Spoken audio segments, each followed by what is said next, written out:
Olá, tudo bem? Olha, tivemos uma notícia importante, muito boa por sinal.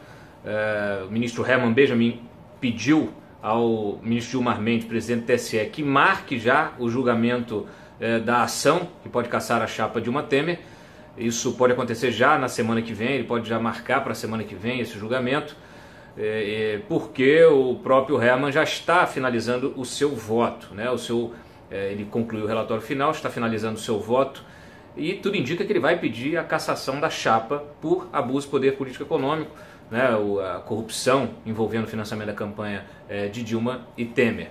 A cassação da chapa com a perda dos direitos políticos de Dilma. É possível que ele, tudo indica que Herman não pedirá a cassação dos direitos políticos de Temer, porque há um entendimento de que ele não se beneficiou diretamente desse esquema, não participou diretamente desse esquema. O episódio do financiamento dos 10 milhões, lá do pedido de 10 milhões para a campanha do PMDB, não ficou muito claro no entendimento ali do ministro, dos seus assessores. A gente conversou com alguns deles para ter essa informação, para ter essa apreciação.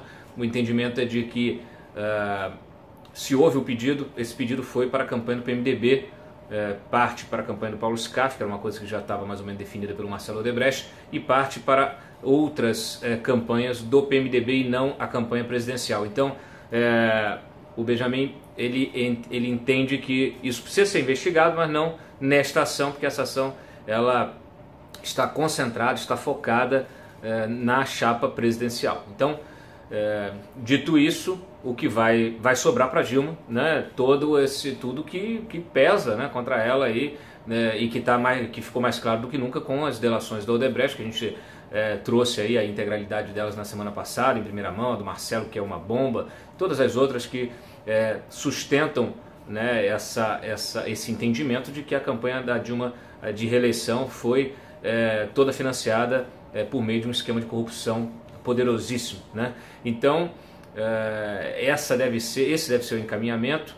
É muito bom que isso já aconteça logo, né? Todo mundo falava aí que o Herman Benjamin poderia apresentar esse voto dele só no final do semestre e tudo, e ele não antecipou, já entendeu que há elementos com as delações, as acariações foram feitas, ele entendeu que está ali, os elementos probatórios estão todos colocados, além de toda a investigação que foi feita, aquela questão das gráficas, etc. Então está aí, o cenário está posto, não há mais dúvidas, ele vai pedir sim a cassação da chapa, e aí vamos ver o que vai acontecer, porque se o plenário do TSE entender que precisa cassar a chapa, vai cassar a chapa, e aí o Congresso vai ter que eleger um novo presidente, provavelmente vai eleger o próprio Temer. É uma coisa que a gente tem falado aí nessas últimas semanas, porque como ele não vai perder os direitos políticos, ele poderá ser reeleito. Então não deve mudar muito vamos dizer assim, o rumo das coisas, mas dá sempre uma estremecida, né? Então vamos acompanhar, vamos ver o que acontece. Paralelamente a isso, a gente trouxe novos elementos desses depoimentos, inclusive com elementos probatórios das delações, né?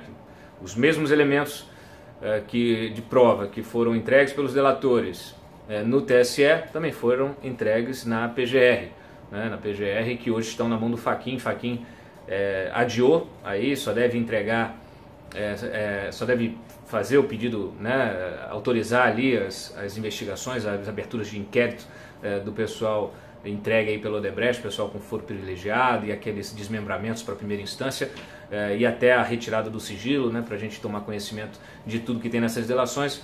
Ele disse que vai demorar mais a análise e deve ficar para abril. Mas o que importa é que no material que já foi entregue, tem muita informação sobre o mesmo PMDB.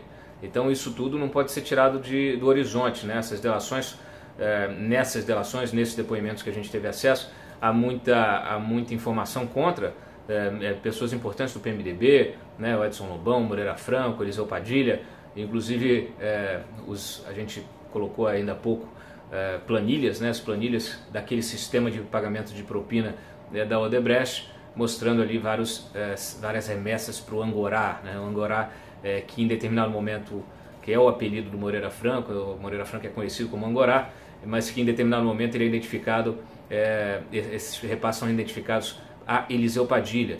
né? E os delatores dizem, né, olha, o Angorá, o Moreira Franco e o Eliseu Padilha trabalhavam juntos em prol do PMDB na solicitação de contribuições de campanha. Então eles relatam ali um outro episódio que teria acontecido em 2014, precisa ser detalhado esse episódio, tudo isso precisa ser esclarecido, melhor esclarecido, como também não é o episódio foco dessa investigação da campanha presidencial, ficará realmente para as delações. A gente espera que a PGR tenha tentado esclarecer esses episódios todos aí de atuação do Moreira, do Eliseu Padilha e tudo, até para que fique claro de que maneira essas contribuições foram solicitadas, se houve contrapartida, né, se foi propina, e se esse dinheiro, e como esse dinheiro foi pago, né? A gente tem aquele episódio aí já famoso envolvendo o José Yunes, que também precisa, isso aí precisa ficar esclarecido, porque no final das contas a gente está falando quando a gente fala de Moreira, de Padilha, de José Yunes, a gente está falando de Temer, a gente não está falando de ninguém mais do que Temer.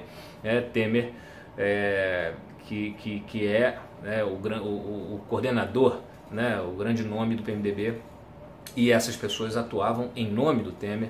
Isso fica claro também nessas delações. Então tudo isso pode atrapalhar esse processo também de eleição do Temer pelo Congresso. Teremos muitas emoções ainda pela frente. Muito obrigado aí, a gente se vê amanhã em mais um Momento Antagonista aqui comigo, Cláudio Dantas. Uma boa noite a todos, se inscrevam no canal, espalhem o vídeo, um abraço.